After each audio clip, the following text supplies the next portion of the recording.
Boa noite, boa madrugada, bom dia, boa tarde, qualquer hora que você vá ouvir esse estudo, tenha uma boa hora. Queridos amigos e amigas do culto do Evangelho da Noite. Hoje vamos fazer o culto dia 23 de setembro de 2021 e vamos começar com a leitura do livro Vinha de Luz e é a lição 11, Abre a Porta. E havendo dito isto, assoprou sobre eles e disse-lhes: Recebei o Espírito Santo. São João, capítulo 20, versículo 22. Profundamente expressivas palavras de Jesus aos discípulos nas primeiras manifestações depois do Calvário. Comparecendo à reunião dos companheiros, espalha sobre eles o seu espírito de amor e vida, exclamando: Recebei o Espírito Santo. Porque não se ligaram às bênçãos do Senhor automaticamente aos aprendizes? Por que não transmitiu Jesus, pura e simplesmente, o poder divino aos sucessores? Ele que distribuíra dádivas de saúde, bênçãos e de paz, recomendava aos discípulos recebessem os divinos dons espirituais. Por que não impor semelhante obrigação? É que o Mestre não violentaria o santuário de cada filho de Deus, nem mesmo por amor. Cada espírito guarda em seu próprio tesouro e abrigará suas portas sagradas à comunhão com o Eterno. E abrirá suas portas sagradas à comunhão com o Eterno. O Criador oferece a semente ao sol, à chuva, o clima e o campo, a defesa e o adubo, o cuidado dos lavradores e a bênção das estações. Mas a semente terá que germinar por si mesma, elevando-se para a luz solar. O homem recebe, igualmente, o sol da providência e a chuva de dádivas, as facilidades da cooperação e o campo da oportunidade, a defesa do amor e o adubo do sofrimento, o carinho dos mensageiros de Jesus e a bênção das experiências diversas. Todavia, somos constrangidos a romper por nós mesmos os envoltórios inferiores, elevando-nos para a luz divina. As inspirações e os desígnios do Mestre permanecem à nossa volta, permanecem à volta de nossa alma, sugerindo modificações úteis, induzindo-nos à legítima compreensão da vida, iluminando-nos através da consciência superior. Entretanto, está em nós abrir-lhes ou não a porta interna. Cessemos, pois, a guerra de nossas criações inferiores do passado e entreguemo-nos cada dia às realizações novas de Deus, instituídas a nosso favor, perseverando em receber no caminho os dons da renovação constante em Cristo para a vida eterna.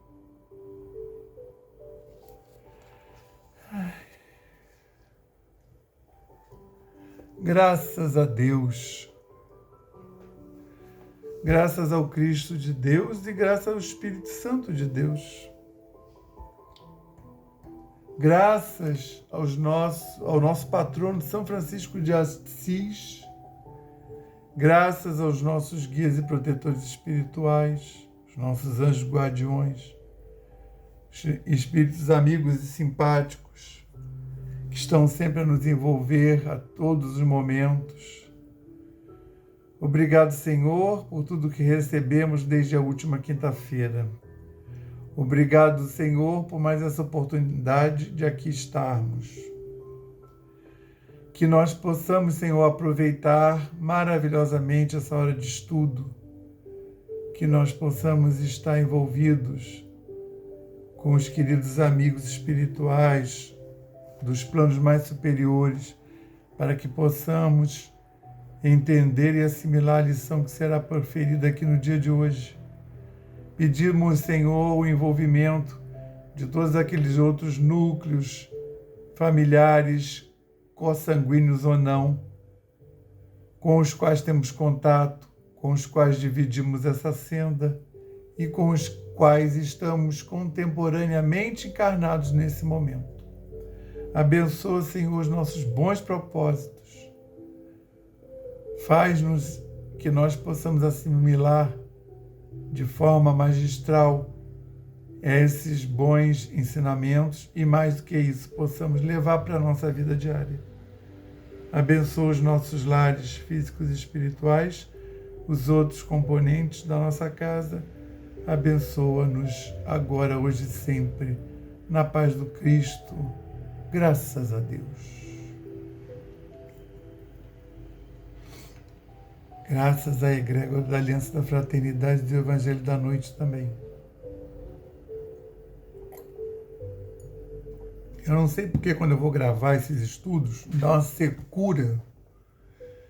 Tudo bem que no dia que eu gravo aula, eu gravo live, eu gravava o estudo do Atos dos Apóstolos, e aí eu acho que o próprio organismo já secava.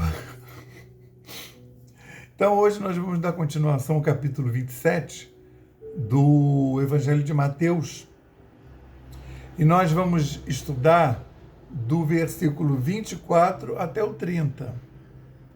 Só que eles estão separados em dois grupos de versículos, em dois momentos distintos. Que o Pastorino intitulou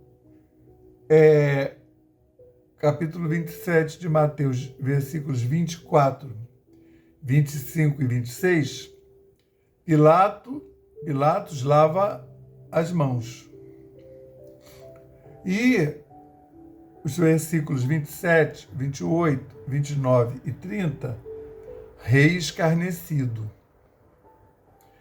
Ele está tratando do quê? Ele está tratando daquele momento pós-semana passada, que o Pilatos ficou até assim zonzo, não sabia nem o que estava acontecendo, com a insistência dos judeus em condenar Jesus e libertar Barrabás, que era uma pessoa conhecida pelo crime de sedição, que sedição é você arregimentar pessoas, né?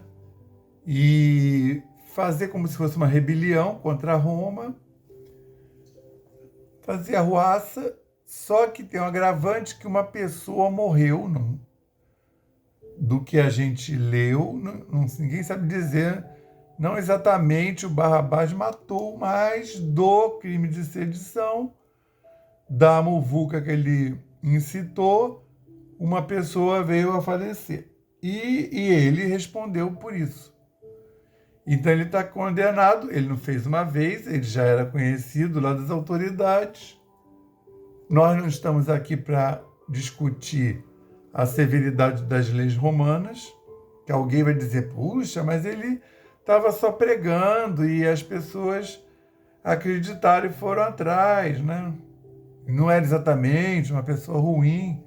Ah, mas ele não foi ele que matou. Teve, mas acontece que foi a partir das ações dele. E o Estado romano tinha a sua própria maneira de ver, que, vou te falar, hein, nem era tão terrível. Porque você vê, você podia professar a religião que você quisesse, ensinar na rua, né? Tinha sinagogas, o povo ia para lá. Agora, você não podia era atentar contra Roma. Aí isso era a coisa mais grave que podia ter. Então, é como depois os ladrões lá na cruz, o que o povo chama o bom ladrão e o mau ladrão, que também eram julgados e condenados. Aí, de novo, a gente não tem ingerência na lei romana de 2000 e tantos anos atrás. Então, assim, a gente não está aqui para dizer se é isso que ocorreu era certo ou não. Os fatos da lei romana. O que a gente está analisando aqui era a Jesus e a mensagem que ele trouxe. E aí, com Jesus, a gente pode dizer que foi uma coisa, uma barbárie, um assinte, um absurdo, porque o próprio Estado não queria matá-lo e foi julgado em duas instâncias que não eram exatamente governantes bonzinhos. Eles nem sabiam o que era cristianismo. Judaísmo eles sabiam. Lei mosaica, os hebreus, né? O hebraicismo, mosaicismo. Isso eles já vêm ouvindo falar desde que eles eram neném. Aliás, estava lá desde as outras encarnações da família deles, desde as outras gerações. Agora, o cristianismo ainda não deu, assim, para você ter uma ideia, nesse momento as pessoas nem são chamadas de cristãs ainda. Nem está claro o que é isso. Que seria uma outra religião. Estão achando que é uma corrente do judaísmo, né? Dado que Jesus é judeu, ele professou um bom judeu, né? Maria, uma boa judia, Maria foi criada no templo. José, o pai, um bom judeu, ligado ao templo. Ele foi escolhido divinamente para ser o esposo de Maria. No episódio que eles deixavam os cajados, os pretendentes de Maria, deixavam os cajados na porta do templo e só o cajado de Moisés floresceu com o lírio. Tá? Então, quem está fora está achando isso é uma coisa de judeus. Estão lá brigando entre eles. E aí, esse momento que a gente vê agora, Pilato lava as mãos, é quando Pilato já perguntou assim, mas o que ele fez? Assim, todos os outros estavam condenados. Entendeu? A gente não está, é justo, não é justo, não é, a gente não nos cabe.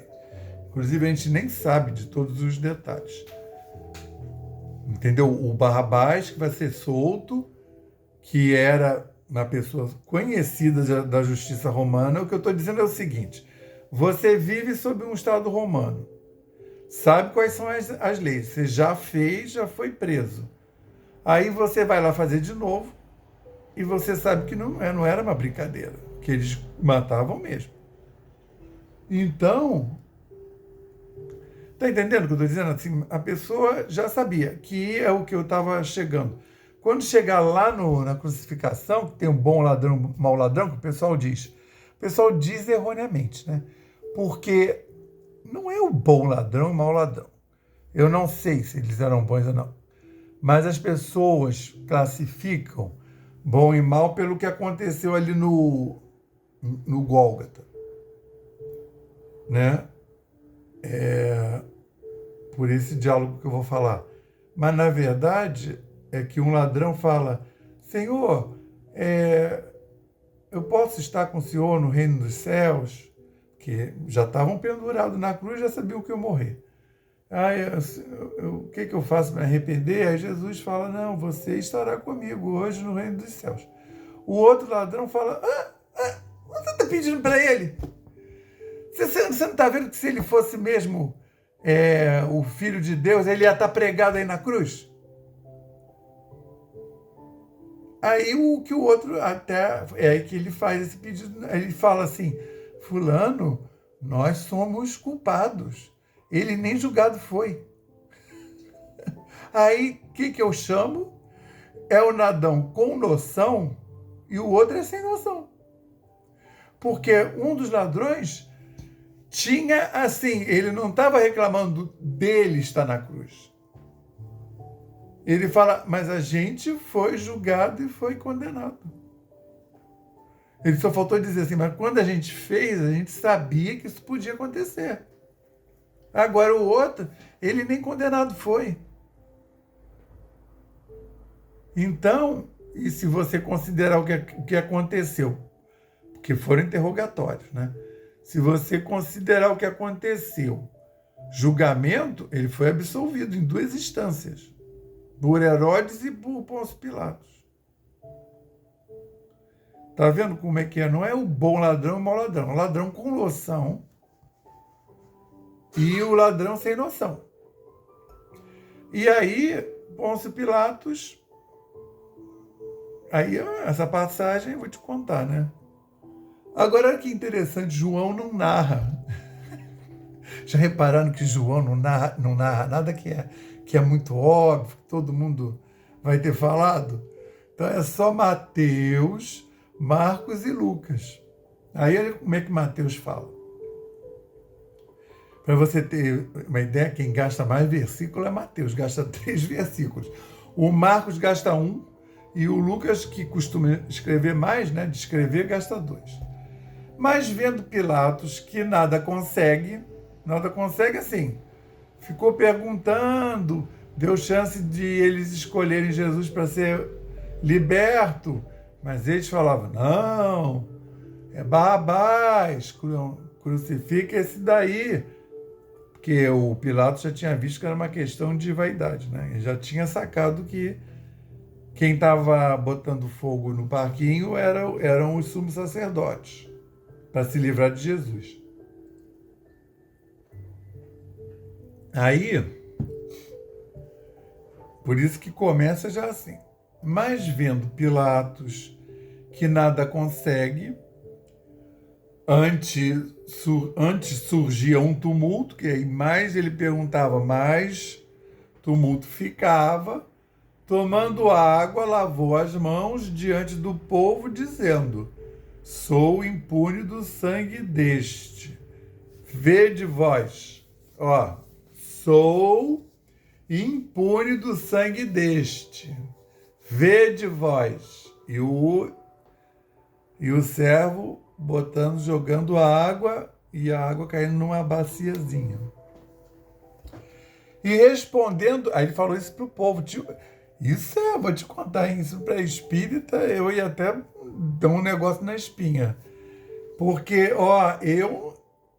eu sou mau, eu sou governante, eu não tenho religião, mas desse aí eu não vou pagar o pato, não. Aí, falando para eles lá que estavam escolhendo. Quem vai pagar o pato? Vocês aí, Aí, você sabe o que acontece? O que eles fazem? E respondendo todo o povo, disse, que o sangue dele caia sobre nós e sobre os nossos filhos. Ainda fizeram bravata. Então soltou-lhes Barrabás e, tendo flagelado Jesus, entregou-o para que fosse crucificado. Aí entregou para... Aí agora vai entrar nos trâmites de crucificação do Estado, entendeu? O próprio Pilatos não ia atrás, nem ia participar de nenhum desses eventos aí, não. Ele julga e tem o trâmite do Estado. Aí isso foi de 24, 25 e 26. que é o Pilatos lava as mãos. E aí vem o rei escarnecido, que é de 27 a 30. Então os soldados do governador, conduzindo Jesus ao pretório, reuniram em torno dele toda a corte. Todos os soldados designados para aquilo.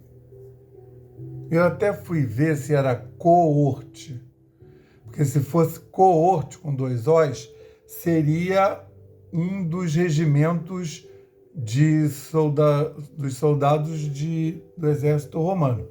Mas não é, não.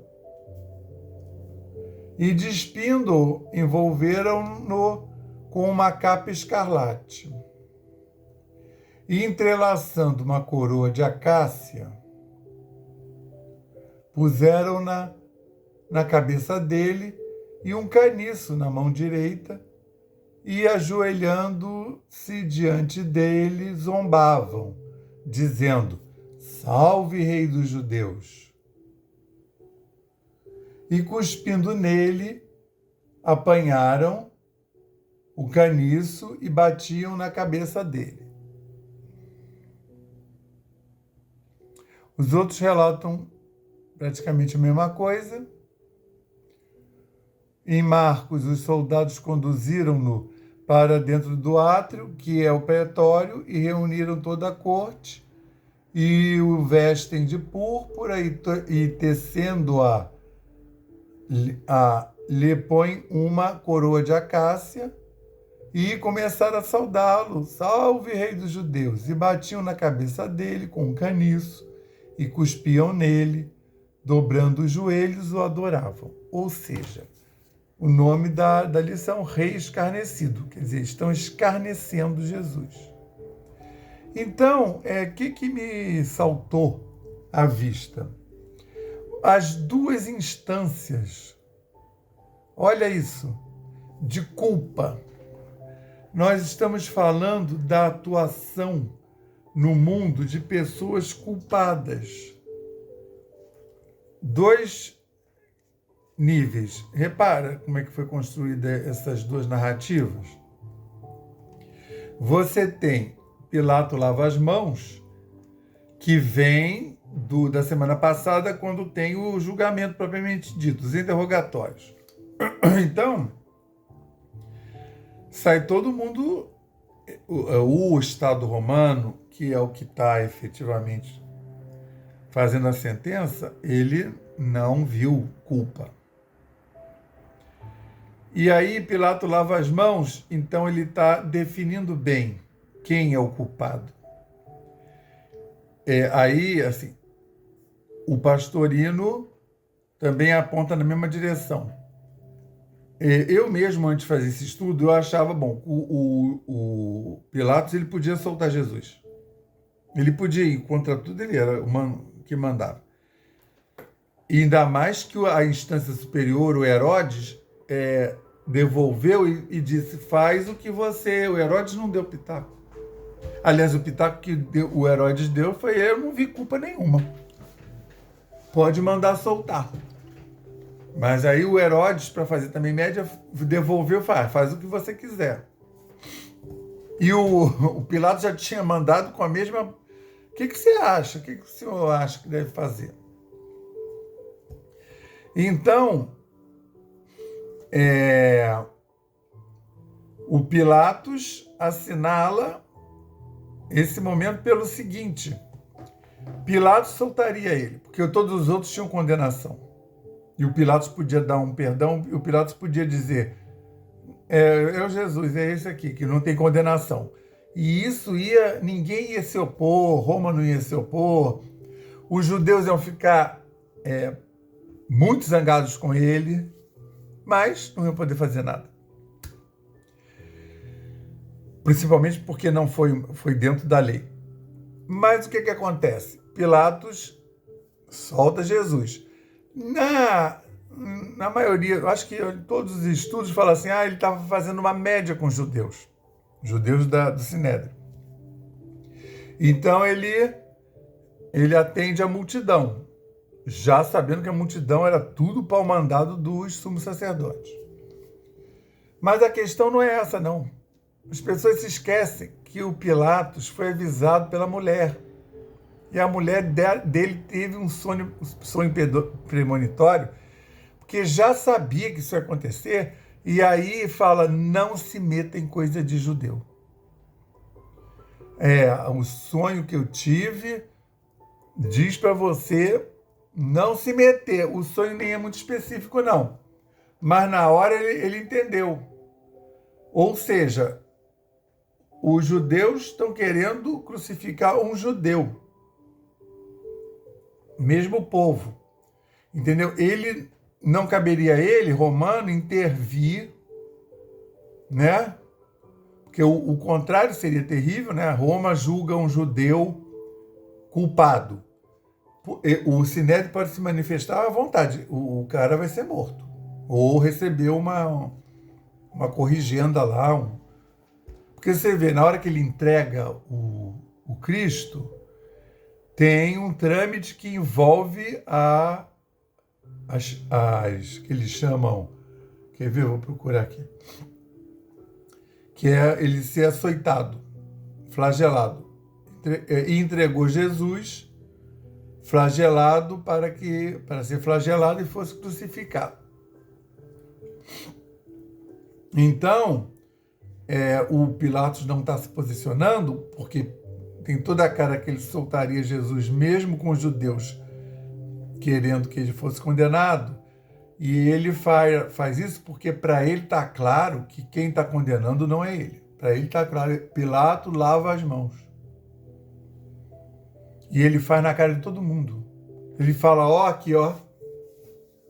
Tô lavando, hein? E aí ele fala o rei escarnecido, né? Quem faz essa observação é o Pastorino.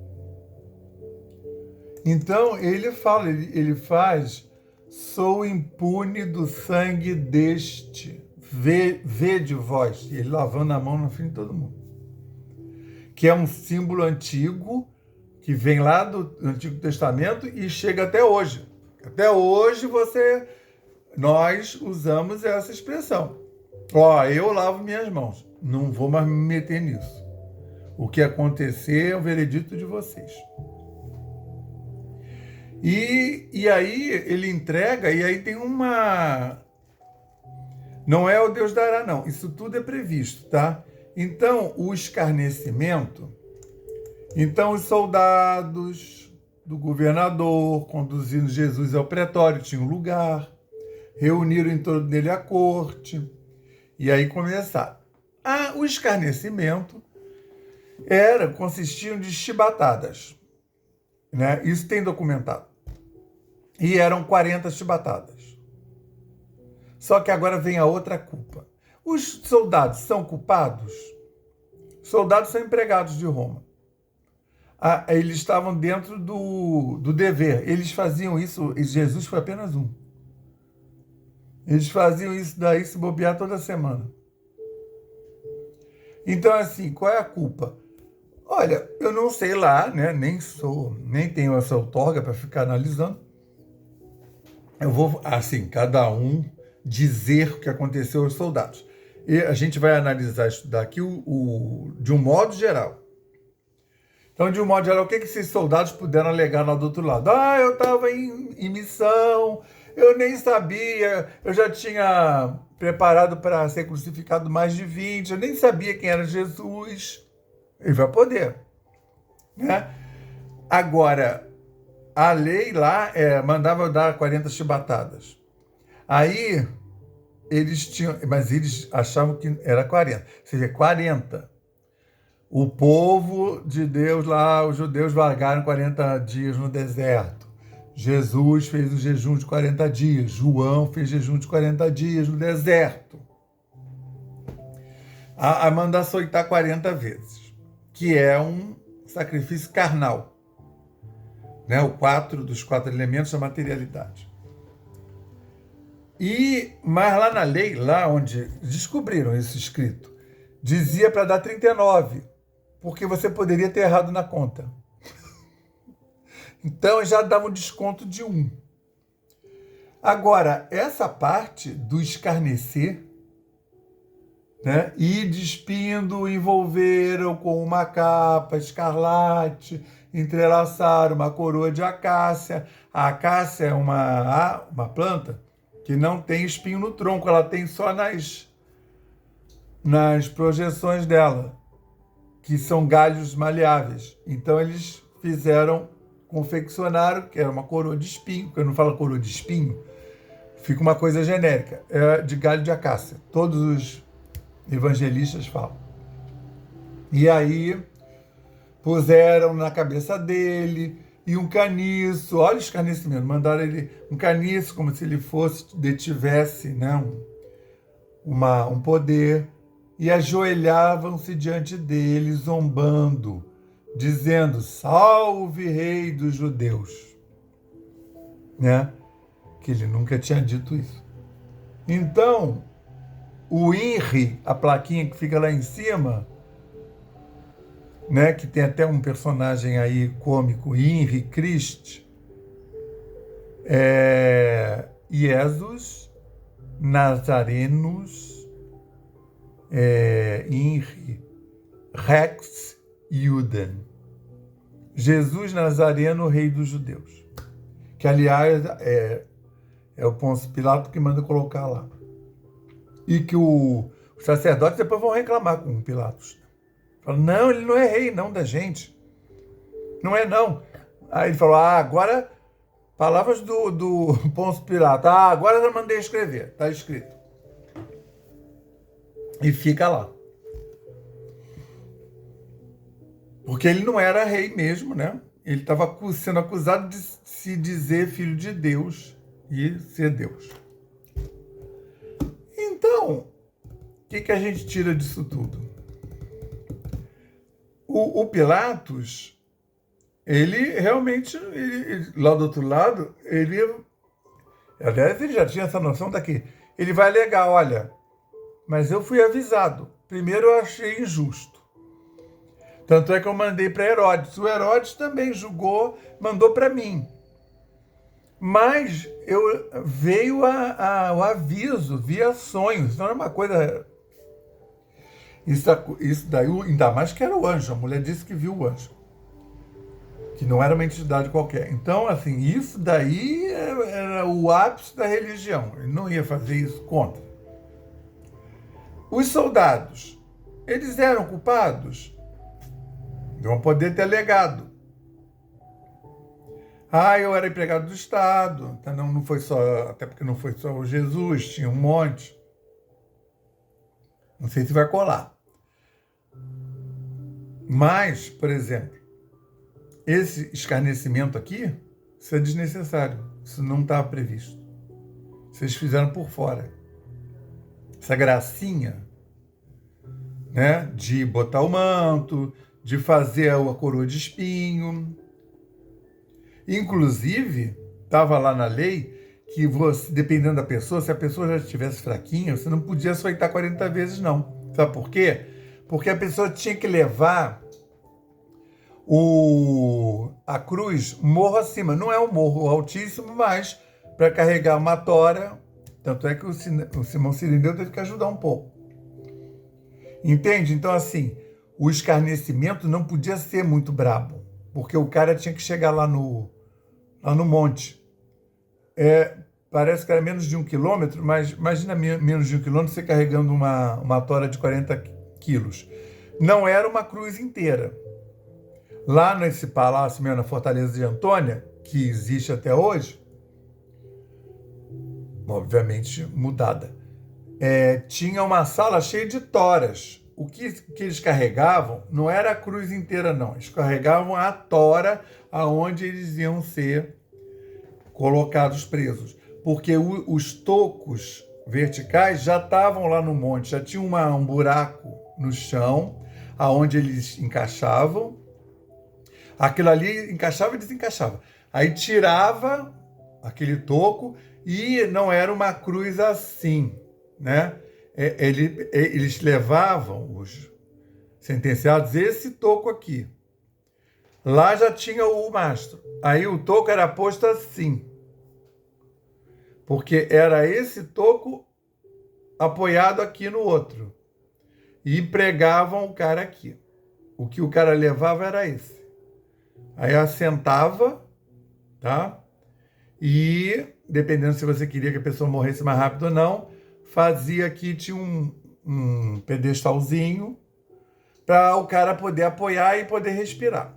Que se você tirasse esse apoio, aí morria em pouco tempo. E a ideia ali era fazer sofrer. Por isso que os Jesus até ficam surpresos, que ele morre em horas, né? E a ideia, isso foi acelerado porque a festa é o dia do sacrifício do Cordeiro. O Cordeiro é sacrificado nesse dia, que é a sexta-feira. Mas às 6 horas da tarde já começa o dia do Shabá, o sábado, que não pode acontecer nada. A partir de 6 da tarde. Então o cordeiro ele tem que ser preparado morto e preparado até as 6. A festa pode ir até meia-noite, mas aí é só comer o cordeiro. E os restos serem incinerados, não pode sobrar nada. Tá? Então vamos passar agora ao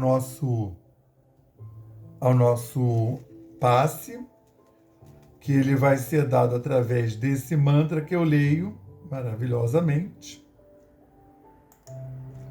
E vocês sentados confortavelmente,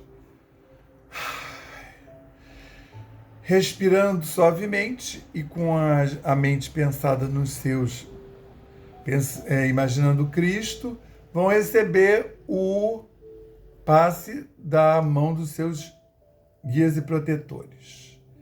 Elevemos mais uma vez os nossos pensamentos ao Pai e confiemos. Nós pedimos ao Cristo para que possam os nossos amigos espirituais, juntamente com os protetores de cada um aqui presente, realizar através deste passe fluídico terápico o tratamento particularizado de acordo com as necessidades que cada um apresenta. Que seja suavemente depositado em nosso corpo fluídico, mental e físico o remédio advindo das camadas superiores da vida, tão bem preparados por corações amorosos para nos atender. Rogamos ainda que os benefícios deste passe se estendam aos nossos lares, envolvendo de forma carinhosa nossos familiares, parentes e amigos, proporcionando-lhes igualmente tratamento eficaz. Intimamente pedimos forças para desenvolver em nós coragem, discernimento, paciência e bom ânimo em nossa lida diária, nos colocando agora na posição de receptores abertos à boa influência do alto, alentando a nossa consciência de que somos seres oriundos e viventes no universo de Deus. Agradecemos a nossa coexistência com o nosso próximo e a atual reencarnação que nos colocou em contato com os elementos indispensáveis às nossas necessidades de evolução, rogando inspiração para que possamos aproveitar a oportunidade da mesma para exercitar o perdão e a busca sincera pela harmonização íntima, sem deixar de atender aos reclames da lei de progresso e evolução. Finalmente pedimos equilíbrio moral e emocional, inspiração nos padrões do Evangelho, para que possamos solucionar com os nossos esforços os problemas que nos envolveram e que nos envolvem todos os dias, resignação positiva sem estagnação, compreensão para agir com amor à ação sem ser subserviente, proteção, forças para manter a vigilância e disposição para realizar a nossa reforma maior, graças a Deus.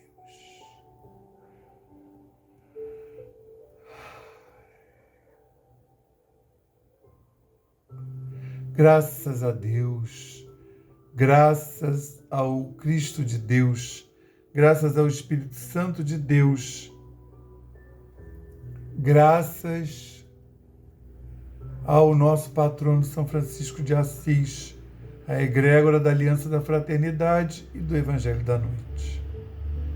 Graças a toda essa equipe espiritual do culto do Evangelho da Noite, pudemos realizar mais uma vez esse encontro maravilhoso de mentes e corações que é professado agora na Catedral Ampliada da Aliança da Fraternidade, na Catedral Ampliada que esse culto promove, levando aos queridos amigos espirituais na casa de cada um, promovendo a sanitização do lar físico e espiritual, e promovendo a bênção e a reharmonização de todos os nossos templos, de todos os nossos corpos espirituais.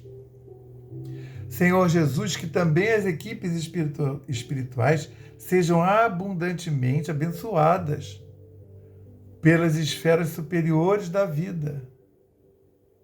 Jesus, abençoa todos os outros núcleos familiares, aqueles que são consanguíneos da nossa família e aqueles que pertencem à nossa família espiritual, aquelas pessoas que dividem conosco esse éon, essa senda, que todas elas possam ter sido abundantemente abençoadas, recebendo a visita também da equipe espiritual do Evangelho da Noite, que elas possam ser atendidas na medida das suas necessidades e dos seus merecimentos.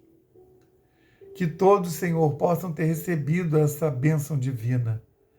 Só nos resta, então, Senhor, rogar para que nós possamos mandar um quanto de energia para essa transição planetária, um quanto de energia para a saúde do planeta, saúde de Gaia, né? Para que toda essa humanidade, encarnada e desencarnada, mas também todas as outras formas de energia que envolvem esse planeta, né? A mineral, a vegetal e a animal, que todos sejam abençoados igualmente.